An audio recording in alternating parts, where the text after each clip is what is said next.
하나님의 말씀 요한일서 5장 1절에서 4절의 말씀을 봉독하겠습니다. 예수께서 그리스도이심을 믿는 자마다 하나님께로부터 난 자니 또한 낳으신 이를 사랑하는 자마다 그에게서 난 자를 사랑하느니라.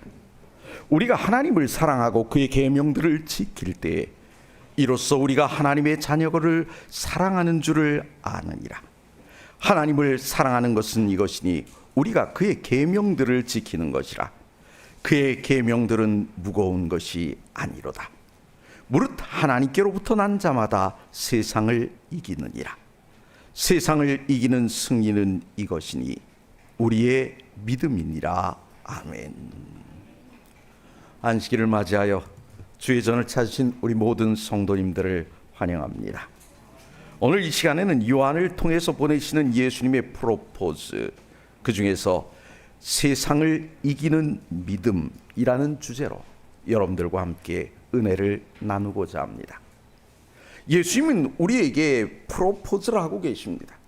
내 아내가 되어달라고 부탁합니다. 그런데 세상은 우리가 예수님을 사랑할 수 없도록 만들고 있습니다. 그래서 오늘 우리에게 필요한 것이 있는데, 우리가 예수 그리스도를 사랑하려면, 하나님을 사랑하려면 세상을 이기는 믿음이 필요하다는 사실입니다. 오늘 우리가 이 말씀을 받기 전에 먼저 살펴보아야 할 내용이 있습니다. 여러분, 사랑이 하나님께 속한 것이란 증거는 무엇을 통해서 알 수 있을까요? 하나님께서 독생자 예수 그리스도와 성령을 우리에게 보내주심으로 그 사랑을 증명해 주셨습니다. 우리가 하나님의 자녀인지 우리가 아닌지 확인할 수 있는 방법은 무엇입니까? 우리가 그동안 들었던 말씀을 통해서 보면 이웃에게 사랑을 베푸는지 베푸지 아니하는지를 통해 알 수 있다는 것입니다. 그렇다면 한번 생각해 봅시다. 우리 교회가 과거에 비해 사랑이 부족해 보인다면 어떻게 해야 될까요? 여러분, 우리가 과거에 비해 사랑이 식었다면 그것은 곧 우리가 묵은 그리스도인이 되었다는 증거인 것입니다. 묵은 그리스도인은 어떻게 생활합니까? 사랑을 말과 글로만 표현합니다. 그래서 딴 사람들에게 뭐라 그러죠? 서로 사랑하라고 권합니다. 그렇게 하면 사랑이 아니라고 질책합니다. 그런데 몸으로 실천하진 않아요. 이것이 묵은 그리스도인의 특징입니다. 그러면 사랑을 표현하는 것이 어색해졌다면 어떻게 해야 될까요? 우리는 그 사랑의 표현이 자연스러울 때까지 계속 반복해서 연습해야 합니다. 우리 여기 과거의 어르신들은 그러셨을 거예요. 부부로 살면서 사랑한다는 말을 얼마나 표현해 봤습니까? 오죽하면 여러 해 전에 그런 얘기를 했습니다. 중년 이상의 남녀가 길거리에서 손잡고 가면 불륜이라고 그랬어요. 왜 그런 줄 아십니까? 부부끼리는 사랑 표현할 줄을 모른다고요. 우리 그렇게 살아왔어요. 그렇기 때문에 우리가 사랑을 표현하는 것이 어색해지면 어떻게 해야 될까요? 자연스러울 때까지 계속 반복해서 연습해야 되는 것입니다. 그러면 사랑을 표현하는 연습, 우리 교회 안에서 어떤 것부터 실천해야 될까요? 오늘 제가 만들어 온 파워포인트가 좀 이상합니다. 한꺼번에 다 나옵니다. 좀 이해해 주시기 바랍니다. 우리가 구도자를 위한 사랑부터 표현해 보아야 합니다. 한번 생각해 봅시다. 구도자를 사랑하기 위해 우리는 뭐 해야 합니까? 함께 모여 기도해야 합니다. 기도하다 보면 어떻게 되죠? 같이 기도하는 사람들끼리 사랑을 표현할 수 있게 됩니다. 구도자들을 위해 마음을 모아 기도함으로 사랑의 마음이 모이면, 그래 준비된 다음에 그 다음에 어떻게 해야 되죠? 사랑을 실천해야 됩니다. 우리 선교회장님께서 이제 제게 질문을 하셨습니다. 뭐라고 하셨는가 하면, 이제 가을이 되면 겨울이 되면 전도회를 해야 하는데 목사님 어떻게 전도회를 해야 될까요? 그래서 제가 우리 선교회장님께 안교장이랑 선교회장 선교회 임원들이랑 한번 모아주십시오 그랬습니다. 저는 전도회를 준비하면 이렇게 준비합니다. 먼저 우리가 기도한 다음에 내 마음속에 구도자들을 정하는 일부터 하게 합니다. 그래서 그 구도자 명단부터 내라 그래요. 제가 다른 교회에서 구도자 명단 내라 그러니까요, 저기 부산에 있는 가족 이름을 적어냈더라고요. 물론 부산에 있는 가족도 구원해야 됩니다. 그죠? 근데 전도회 때 부산에 있는 가족을 오라고 할 수 있습니까? 없습니까? 그건 못해요. 그러니 우리가 여기서 전도회를 위한 구도자 그러면 어디서 해야 될까요? 이웃에서 정해야 됩니다. 적어도 최소한 원주는 벗어나면 안 됩니다. 그죠? 그런 다음에 어떻게 해야 되죠? 모여서 기도해야 합니다. 그들의 이름 한 사람 한 사람을 부르면서 하나님께서 그들의 마음속에 성령을 부어주셔서 우리가 초청할 때에 뭐 하지 않도록요, 거절하지 않도록 그들의 마음밭이 준비되도록 해달라고 기도해야 합니다. 그렇게 하고 난 다음에 어떻게 합니까? 그 구도자들을 구역반으로 초청하는 거예요. 그래서 먼저 사귐을 가지고, 교인들과 사귐을 가지고, 그러고 난 다음에 어떻게 하죠? 교회로 초청해서 전도회를 하는 것입니다. 이러한 준비가 되어 가야 하는 것입니다. 그렇게 되어 있어야지, 그렇게 되어 있지 않으면 어떤 일들이 벌어지는 줄 아십니까? 뭐라고 표현해야 될까요? 단골 구도자가 생깁니다. 어느 분은 10년째 전도의 단골 구도자라는 거예요. 전도회 때 뭐만 해요? 와서 구도자로 참석만 해요. 선물 주면 선물만 받아갑니다. 그리고 교회는 안 나와요. 우리는 단골 구도자들을 초청하는 것이 아니라 그들의 마음에 예수 그리스도를 심어주고 사랑을 나누고, 그래서 그들이 우리 안에서 하나가 되게 하는 일을 해야 하는 것입니다. 그래서 오늘 우리는 무엇부터 해야 하는가? 사랑하는 마음을 갖는 것부터 해야 하는 것입니다. 그리고 그 표현하는 것들을 하나하나 뭐 해야 돼요? 실천해 나가야 하는 것입니다. 자, 그러면 오늘의 말씀의 주안점은 뭘까요?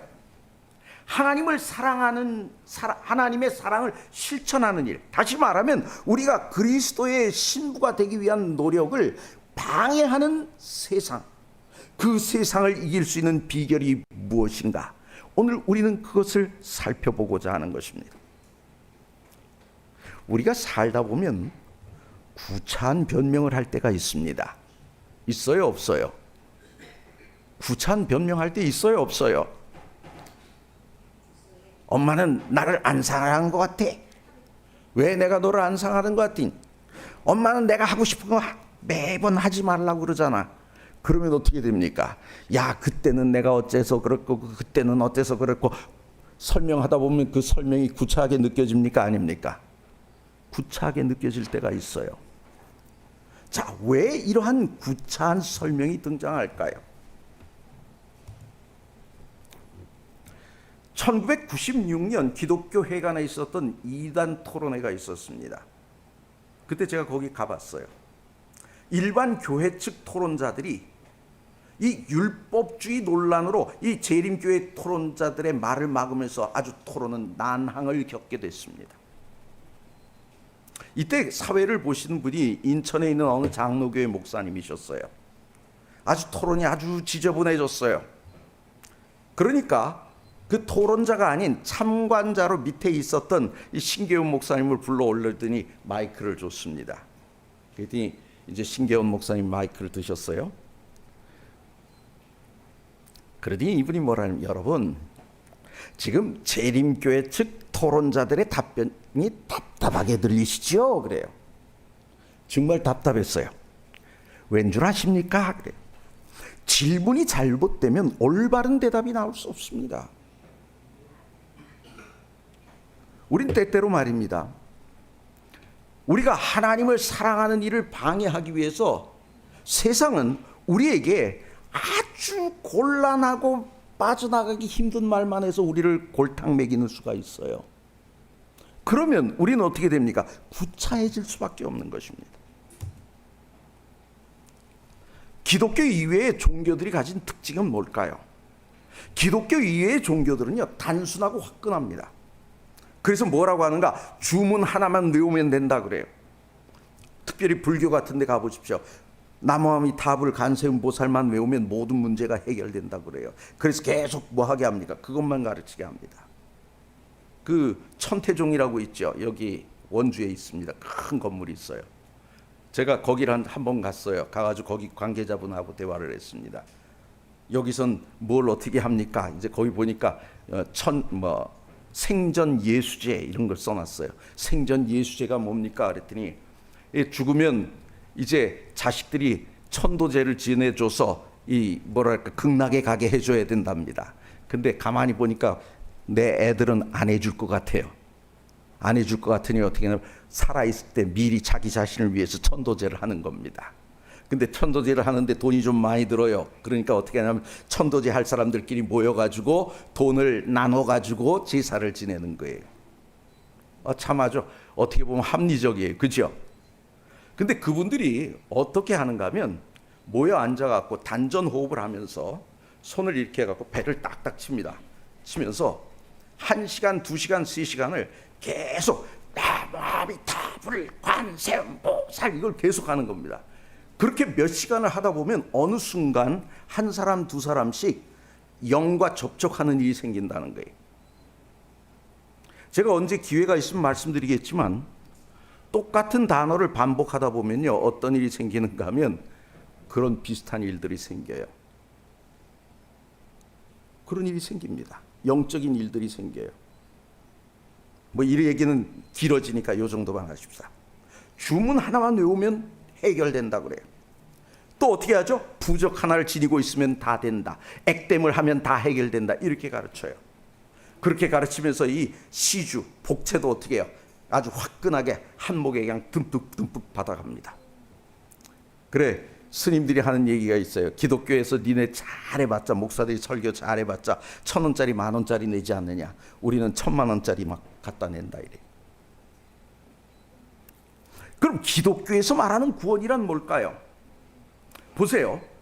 기독교에서 말하는 구원, 총론으로 이야기하면 뭐라 그래요? 믿기만 하면 구원을 받는다라고 이야기합니다. 단순합니까? 안 합니까? 단순해요. 그런데 강론으로 들어가 봅시다. 강론으로 들어가면 어떻게 됩니까? 되게 복잡해요. 단순하다고 해놓고 설명이 길어지면 왠지 모르게 어떻게 느껴지죠? 구차하게 느껴집니다. 그럼 본문이 우리에게 준 느낌을 한번 봅시다. 1절 보세요.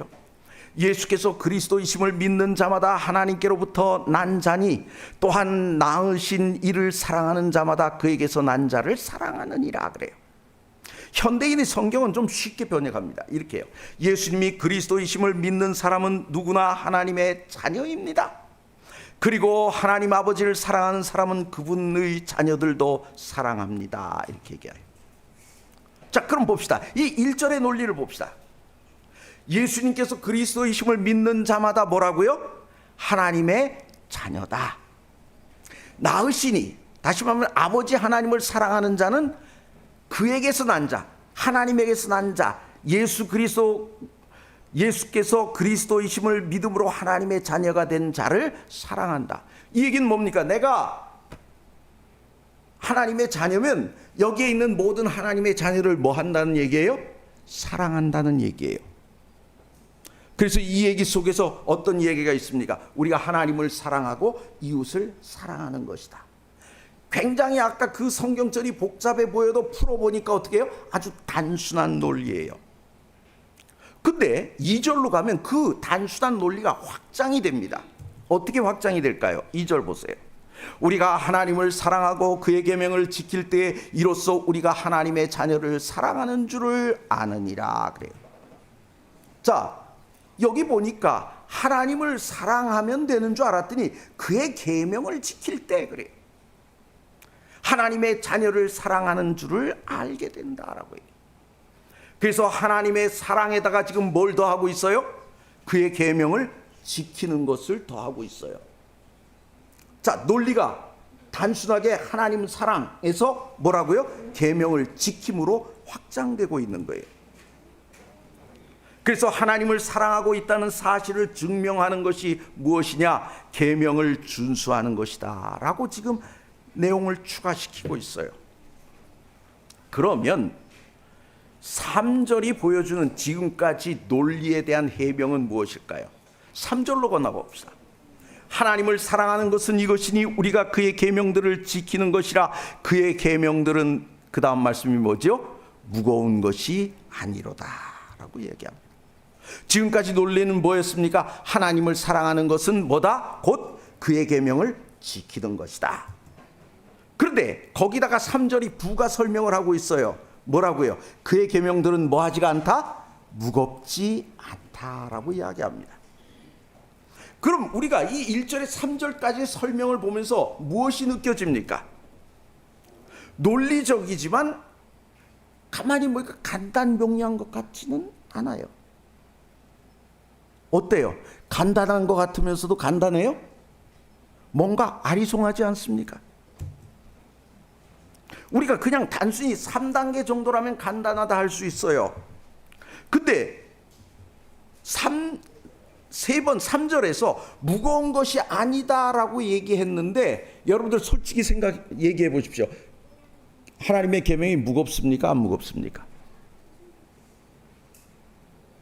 안 무겁다고 생각하시는 분은 여기 몇 분이나 될까요? 저 손 들라고는 안 하겠습니다. 괜히 왠지 하나님의 계명, 십계명을 들으면 마음이 무거워져요? 안 무거워져요? 무거워져요. 자, 그럼 우리가 알고 있는 계명을 보십시다. 기독교인들이 일반적으로 계명이라고 알고 있는 것은 어떤 것입니까? 십계명이죠. 근데 예수님께서 요약해 주신 계명은 뭡니까? 마태복음 22장 37절에서 40절. 예수께서 이르시되 내 마음을 다하고 목숨을 다하고 뜻을 다하여 주 너희 하나님을 사랑하라 하셨으니 이것이 크고 첫째 되는 계명이요. 둘째도 그와 같으니 내 이웃을 내 자신같이 사랑하라 하셨으니 이 두 계명이 온 율법과 선지자의 강령이니라 그랬어요. 주 너희 하나님을 사랑하고 어떻게 해요? 내 이웃을 내 자신같이 사랑하라. 이것이라는 거예요. 근데 이 문장도 한 단어로 요약하면 뭐죠? 사랑이 됩니다. 자, 10개의 조항을 이 조항의 계명을 두 문장으로 또 다시 사랑하라는 한 단어로 요약할 수 있는 근거는 어디에 있을까요? 여러분, 우리가 진정 사랑하는 대상에게는 이 사랑을 위한 조건을 조항을 일일이 따지지 않아도 어떻게 됩니까? 이건 그냥 당연하게 이행되는 것입니다. 그런데 이렇게 단순한 문제가 왜 성경절에서는 구구한 해설들로 번복이 된 것처럼 복잡해 보일까요? 여러분, 얼마나 복잡한지 한번 볼까요? 십계명에 대한 예수님의 해설을 봅시다. 한 가지만 예를 들어보겠습니다. 살인하지 말라는 계명을 예수님 뭐라 그럽니까? 형제에게 노하는 자마다 어떻게 해요? 심판을 받게 되고, 라가라고 하는 자는 어떻게 해요? 공회에 잡히게 되고, 미련한 놈이라고 하는 자는 지옥불에 들어가리라 그랬어요. 왜 살인하지 말라는 것에 노하는 이야기까지 들어갑니까? 한번 생각해 봅시다. 제가 우리 수석장로님과 대화를 하다가 말이 안 통해요. 그래서 제가 성질을 팍 냈어요. 그러면 그게 뭐가 돼요? 여기 표현대로 하면, 예수님 표현대로 하면 살인이 돼요.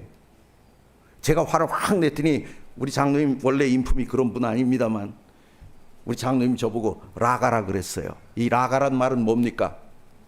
우리가 평소에 그냥 아무들이나 막 쓰는 개아들 소아들 하는 욕입니다. 그렇게 얘기했어요. 그러면 장로님도 뭐 하는 게 되는 거죠? 살인한 게 돼요. 그 제가 또 한 방 먹었으니까 또 어떻게 합니까? 아이고, 장로님은 왜 이렇게 미련하십니까? 라고 얘기합니다. 그것도 뭐라고요? 또 산이라고요. 제가 2번입니다. 장로님 1번이고. 그럼 제가 이긴 겁니까? 진 겁니까? 예수님 말씀을 들어보면 머리는 점점 어떻게 돼요? 복잡해져요. 여러분, 이 화낸 것도 중요하고요. 우리가 일반적인 욕을 한 것도 중요하지만 더 심각한 건요, 그 사람의 특징을 가지고 욕하는 건 정말 나쁜 거예요. 이 라가라는 말이 그거예요. 미련한 놈이라는 말이 그거예요. 그 사람의 단점이 있죠. 넌 왜 머리가 그렇게 크니? 넌 왜 키가 그거밖에 안 되니? 이런 식으로 그 사람의 약점을 가지고 욕하는 것은 아주 나쁜 것입니다. 예수님 그런 것까지 지금 일일이 설명하고 있어요. 자, 성경의 해석들을 읽다 보면 계명은 단순해요, 안 해요? 복잡해요. 그렇게 느껴져요. 그러면 성경은 왜 이렇게 단순한 문제를 이렇게 복잡하게 만들고 있을까요? 그 이유를 우리가 생각해야 됩니다. 하나님의 사랑이 인간들의 욕심에 의해 잘못 해석됐기 때문입니다. 기억해 두십시오. 하나님의 사랑, 단순한 사랑을 인간의 욕심이 어떻게 해요? 잘못 해석해 놨어요. 그러니 그 잘못된 해석을 바로잡는 과정에서 어떻게 해요? 설명이 구차하게 들리는 거예요. 자, 보십시다. 우리가 자녀들에게 야, 너 그거 하지 마라고 하는 이유는 뭐예요? 이유가 있는 거예요. 제가 그 전에 그 얘기를 했나 모르겠어요. 다른 교회에서 몇 번 했기 때문에 했는지 안 했는지 기억이 안 나는데, 제 제자 가운데 그런 애가 있었어요. 얘는 그냥 만화 그리는 걸 좋아해요. 그래서 한번 그리기 시작하면 12시, 1시, 2시 그냥 날이 새도록 그리는 겁니다. 그러니까 기숙사에서 선생님이 이제 빨리 자라고 자꾸 그러니까 얘가 아주 기숙사에 있는 게 귀찮아졌어요. 그래서 저 와서 그럽니다. 선생님, 저 자취하겠습니다. 제가 그의 자취하는 이유를 알잖아요. 그러니까 제가 뭐라 하냐면 안 돼 그랬어요. 그랬더니 왜 안 됩니까? 그랬더니 너는 자취하면 틀림없이 밤새도록 그림 그릴 거고, 밤새도록 그림 그렸으니까 학교 지각하거나 결석하는 날이 많을 거고, 학교 와서도 내내 졸 거야. 그래서 안 돼 그랬어요. 그랬더니 이 아이가 뭐라냐면 선생님, 제가 그럴지 안 그럴지 해보지도 않고 어떻게 하십니까? 그래요. 그래서 제가 그랬어요. 얘야, 어떤 애들이 산에서 놀다가 6.25 때 떨어졌는데 터지지 않은 폭탄을 발견했어. 그걸 가지고 애들이 돌멩이로 콩콩 찢고 있어. 그럼 어른이 지나가다가 그걸 보고 계속 찌어라 그래야 되니, 하지 못하게 해야 되니. 그랬더니 얘가 하는 말이 그게 위험한지 안 한지 걔네들도 경험해 봐야 됩니다.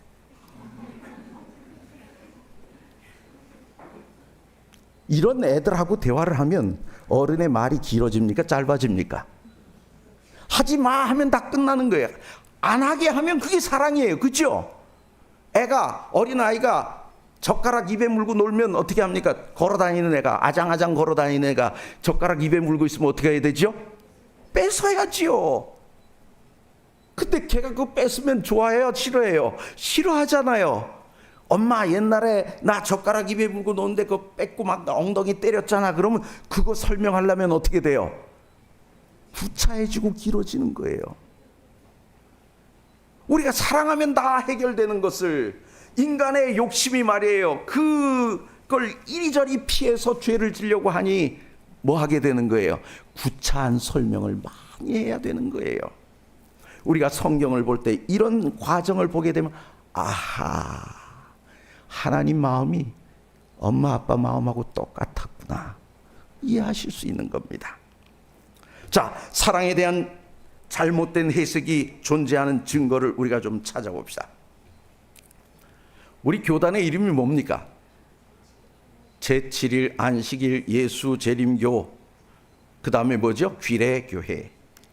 이번에 제가 이 통장을 만드는데요, 통장 3개 만드는데 가서 쓰라고 그러더라고요. 그 제7일 안식일 예수 재림교 귀례교회, 그거를 제가 한 30번 이상 쓴 것 같아요. 이렇게 길어요? 길어요. 근데 과거엔 우리 교회를 뭐라고 불렀죠? 안식교라 그랬죠. 안식일 교회도 아니고 안식교 그랬어요. 근데 우리는 그 안식일 교회라고 불리는 걸 꺼려합니다. 왜 그렇게 합니까? 언제부턴가 우리는 우리 교단의 이름을 약식으로 부를 때 재림교회로 불러달라고 요청하기 시작했어요. 그 이유가 뭘까요? 안식일 교회라는 약식 명칭이 안식일을 지켜야만 구원을 받는다는 율법주의적인 이미지를 준다고 우리가 판단했기 때문입니다. 율법주의 이미지. 그러니까 지난번 제가 아까 얘기했던 이단 토론회에서 했던 것이 그거예요. 니는 안식일을 지켜야만 구원받는다고 그러잖아. 그래 안 그래? 이러고 따져요. 거기에 대해 설명하려고 하면 못하게 해요. 그런 판단을 주는 거예요. 자, 그럼 여기서 봅시다. 율법주의란 뭡니까? 율법주의는 율법을 지키는 행위로 구원을 받는다는 주장이에요. 이것을 율법주의라 그럽니다. 그럼 우리가 분명히 알아야 됩니다. 율법주의는 이단이에요, 아니에요? 이단이에요. 여러분 분명히 기억하십시오. 율법주의는 뭐라고요? 이단이에요. 근데 왜 이단일까요? 우리가 이미 지은 죄는 내 노력이나 행위로 용서받을 수 있어요, 없어요? 없어요. 그것으로 구원에 이를 수 있게 하는 것이 아닙니다.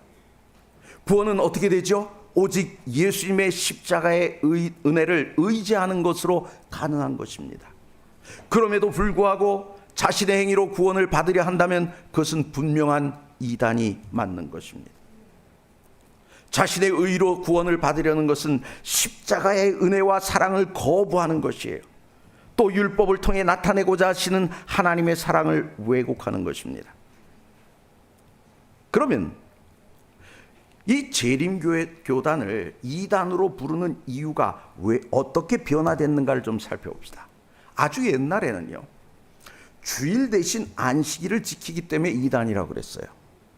아마 어르신들 기억하실 겁니다. 이거는 잘못된 교리라고 그들이 주장하는 거예요. 그래서 안식일을 지키기 때문에 너희들은 이단이다, 이렇게 얘기를 했어요. 그렇기 때문에 우리는 어떻게 해야 되는가 하면 안식일이 토요일이라는 사실을 성경을 통해 증명해 주어야만 했습니다. 과거엔 그랬어요. 그런데 언제부턴가는 어떻게 변했는가? 우리를 왜 이단이라고 했는가? 안식일을 지켜야만입니다. 지켜야만 구원을 받는다고 주장을 했다. 그래서 이단이다. 이렇게 남들이 주장하기 시작한 것입니다. 그러니까 율법주의는 뭐다? 이단이다. 이렇게 얘기하는 것입니다. 일반 개신교에서는요, 십계명에 명시된 안식일이 토요일이라는 사실을 부정합니까? 부정하지 않습니까? 부정하지 않아요. 그 토요일이라는 건 맞다고 다 인정합니다. 그런데 그들은 재림교회가 이단이라고 결론을 정해놓고 그 결론에 맞춰 증명하려다 보니까 뭐가 나오냐면 율법주의라는 말이 나온 것입니다. 자, 그러면 재림교회를 이단이라고 주장하는 사람들이 그렇게 결론을 내려놓고 해석을 맞추고 있다는 증거를 우리가 좀 찾아봅시다. 그들은요, 십계명 중 안식일 계명 이외에 다른 계명은 다 지켜요, 안 지켜요? 지켜요, 안 지켜요? 지켜요. 거짓말을 안 하려고 노력하는 사람을 율법주의라고 얘기합니까, 안 합니까? 살인을 안 하기 위해서 열중젓 하고 있는 사람을 야, 너는 왜 율법주의자냐? 그렇게 얘기하지 않아요. 그런 모든 율법을 지키려는 노력을 이단으로 매도하지 않는다는 것입니다. 죄 중에 태어난 인간은 연약하여 모든 율법을 다 지킬 수 없기 때문에 하나님의 은혜가 필요하다, 이렇게 주장합니다. 그러면서 아예 그 계명 중에 한 계명은 어떻게 하죠? 아예 빼놓고 안 지키는 거예요. 그것이 문제인 거죠. 그럼 여기서 우리가 좀 살펴봅시다. 안식일 계명이 왜 중요합니까? 여러분, 십계명을 읽어보면 둘째 계명과 넷째 계명은 되게 길어요. 딴 거는 다 짧아요. 길이가 길다는 것은 그만큼 뭐하다는 얘기예요? 중요하다는 이야기입니다. 안식일 계명 속에는 하나님이 창조주이시고 구속주이라는 사실이 명시되어 있어요. 그래서 우리가 섬기고 사랑해야 될 대상이 누구며 왜 사랑해야 하는지 그 이유가 들어있다는 것입니다. 그래서 안식일 계명을 온전히 지키려면 어떻게 해야 되죠? 내 가족과 남종과 여종과 객들까지도 다 그들에게 사랑을 베풀어야 돼요. 그렇죠? 여러분, 우리가요, 일반 개신교에서는 다 첫째 계명부터 넷째 계명은 하나님을 사랑하라는 계명, 다섯째부터 열째까지는 이웃을 사랑하는 계명, 이렇게 얘기합니다. 그러나 유대인들은요, 첫째부터 셋째까지가 하나님을 사랑하는 계명, 넷째 계명은 하나님을 사랑하고 이웃을 사랑하라는 계명으로 얘기합니다. 왜요? 하나님을 섬기라고 그날 예배하라고 했으니까 그것은 하나님을 사랑하라는 계명 맞죠? 그런데 그것을 할 때 어떻게 해요? 너나 내 가족이나 내 아들이나 내 딸이나 내 남종이나 여종이나 문 안에 유하는 객이라도 다 어떻게 하라고요? 심지어는 육축까지 다 어떻게 하라고요? 쉬게 하라. 다시 말하면 사랑을 실천하라 라고 얘기했기 때문에 이것은 하나님을 사랑하고 이웃을 사랑하라. 다시 말하면 이 계명이 십자가 계명이다라고 얘기하는 것입니다. 그렇게 얘기해요. 그런 계명이에요. 그럼 재림교회가 가져야 할 계명에 대한 올바른 태도는 어떤 것일까요? 어느 한 계명이 아니야. 그것이 아니라 계명 속에 나타난 하나님의 사랑과 그 사랑을 실천하는 방법, 거기에 우리는 초점을 맞춰야 하는 것입니다. 자, 그러면 계명이 왜 무겁지 않을까요? 3절과 4절의 말씀 봅시다. 하나님을 사랑하는 것은 이것이니 우리가 그의 계명을 지키는 것이라. 그의 계명들은 뭐하라고요? 무거운 것이 아니로다. 무릇 하나님께로부터 난 자마다 세상을 이기느니라. 세상을 이기는 승리는 이것이니 우리의 믿음이니라 그랬어요. 그럼 이 3절에 나타난 등식을 좀 봅시다. 하나님을 사랑하는 것이 곧 뭐예요? 계명을 지키는 것이에요. 근데 그 계명을 지키는 것은 어때요? 무거워요? 무겁지 않아요? 무겁지 않다는 것입니다. 이것이 3절에 나타난 등식이에요. 그러면 여기서 우리가 하나 궁금증을 가져봐야 됩니다. 왜 3절은 마지막 문장에 계명이 무겁지 않다는 말로 맺었을까요? 그것은 누군가가 계명은 무거운 것이고 지킬 수 없는 것이라는 의심을 불러넣어 주었기 때문이라는 것입니다. 그러면 계명을 지키는 일이 무거운 짐이라는 생각은 누가 넣어줬을까요? 요한일서 4장 1절을 보니까 거짓 선지자들이, 요한일서 4장 6절을 보니까 미혹의 영들이 넣어주더라는 것입니다. 그럼 이 거짓 선지자와 미혹의 영이 하는 일이 무엇입니까? 하나님의 사랑을 왜곡하는 일입니다. 하나님을 사랑하는 것, 계명을 지키는 것은 무겁다고요? 무겁지 않다고요? 무겁지 않다 그랬는데 그것이 사실이 아니다라고 금을 걷버리는 것입니다. 그럼 이 재림교회를 이단이라고 하는 주장이 잘못된 이유는 뭘까요? 율법주의는 하나님의 은혜와 사랑을 거절하고 자신의 의로 구원을 받으려 하기 때문입니다. 그러나 재림교회는 어떻습니까? 하나님의 은혜와 사랑을 거절하는 것이 아니라 오히려 감사함으로 그 사랑에 뭐 하는 거예요? 반응하는 거예요. 그것이 재림교회예요. 하나님께서 우리를 사랑하셔서 우리에게 은혜를 베푸시니 우리도 어떻게 해요? 하나님을 사랑하는 것입니다. 그 하나님을 사랑하는 것이 뭐예요? 계명을 지키는 것이니 우리는 지키려고 노력하는 것입니다. 그래서 계명을 지키는 것이 우리에게 무겁지 않은 이유는 무엇입니까? 보십시오. 4절이요. 세상을 이기는 승리는 이것이니 뭐라고요? 우리의 믿음이니라. 하나님께로부터 난 자란, 요한일서 5장 1절에서 예수께서 그리스도이심을 믿는 자마다 하나님께로부터 난 자라고 그랬어요. 예수께서 그리스도임을 믿는 자, 그가 하나님께로부터 난 자예요. 그럼 이 4절을 재해석하면 어떻게 될까요? 예수께서 그리스도임을 믿는 자마다 뭘 이겨요? 세상을 이겨요. 그러니까 다시 말하면 오늘 우리의 믿음이 뭘 이긴다고요? 세상을 이기는 거예요. 여러분, 오늘 우리에게 믿음이 왜 필요합니까? 세상을 이기기 위해서 필요한 것입니다. 세상은 누구입니까? 하나님의 사랑을 왜곡하고 오해하게 만든 거짓 선지자와 그들에게 미혹당한 자들입니다. 다시 말하면 마귀와 그의 대리자들이죠. 믿음이 왜 중요합니까? 믿음이 있어야만 하나님을 기쁘시게 합니다. 그래서 히브리서 11장 6절은 믿음이 없이는 하나님을 기쁘시게 못한다고 한 것입니다. 믿음이 우리의 신앙의 기초를 이루지 못하면 우리는 온전한 사랑을 행할 수 없다는 것입니다. 베드로후서 1장 5절에서 7절의 말씀을 살피면서 오늘의 말씀을 정리하고자 합니다. 베드로후서 1장 5절에서 7절 우리 같이 한번 읽어봅시다. 시작.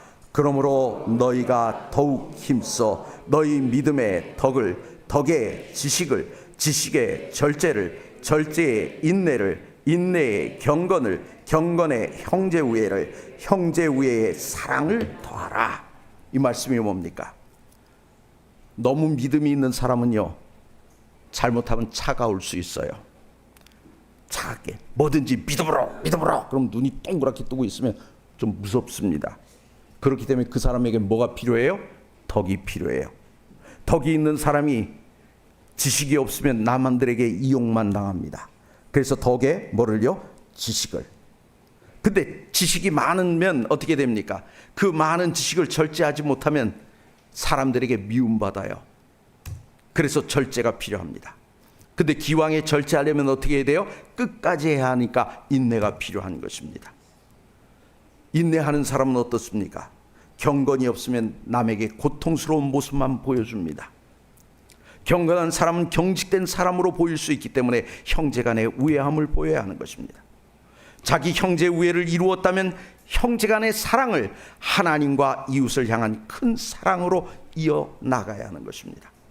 사랑이란 신앙인들이 이루어야 할 가장 높은 이상이지만 이 사랑을 이루려면 뭐부터 해야 돼요?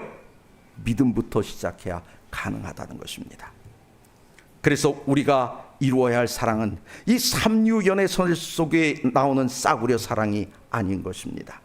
나를 구원하고 이웃을 구원하는 사랑이어야 하는 것입니다. 이제 정리해 봅시다. 우리는 어떤 성도가 되어야 합니까? 세상을 이기는 믿음으로 온전한 사랑을 이루는 성도가 되어야 하는 것입니다. 미혹하는 자들이 와서 하나님의 사랑을 오해하게 만들었기에 그 오해를 해명하기 위한 논리가 만들어지게 됩니다.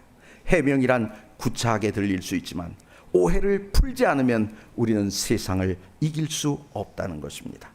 하나님께서 온전한 사랑이심을 믿고 말씀을 의지한다면 우리도 온전한 사랑을 이룰 수 있는 것입니다. 세상을 이기는 믿음으로 온전한 사랑을 이루시는 저와 여러분이 다 되기를 바라면서 말씀을 마치겠습니다.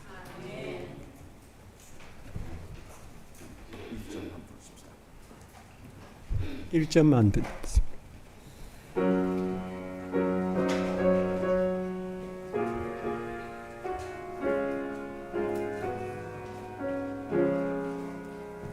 주 믿는 자들 일어나 다 힘을 합하여 이 세상 모든 마귀를 다쳐서 멸하세. 이 앞에 오는 적군을 다 싸워 이겨라. 주 예수 믿는 힘으로 온 세상 이기네. 믿음 이기네. 믿음 이기네. 주 예수를 믿음이 온 세상 이기네. 이제는 우리 주 예수 그리스도의 무한하신 은혜와 아버지의 놀라운 사랑과 성령님의 감화교통하심이 이제로부터 영원토록 이 자리에 머리 숙인 모든 성도들과 함께하여 주시옵기를 우리를 사랑하시는 예수 그리스도의 이름으로 간절히 축원하옵나이다. 아멘.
들어갈 수 있습니다.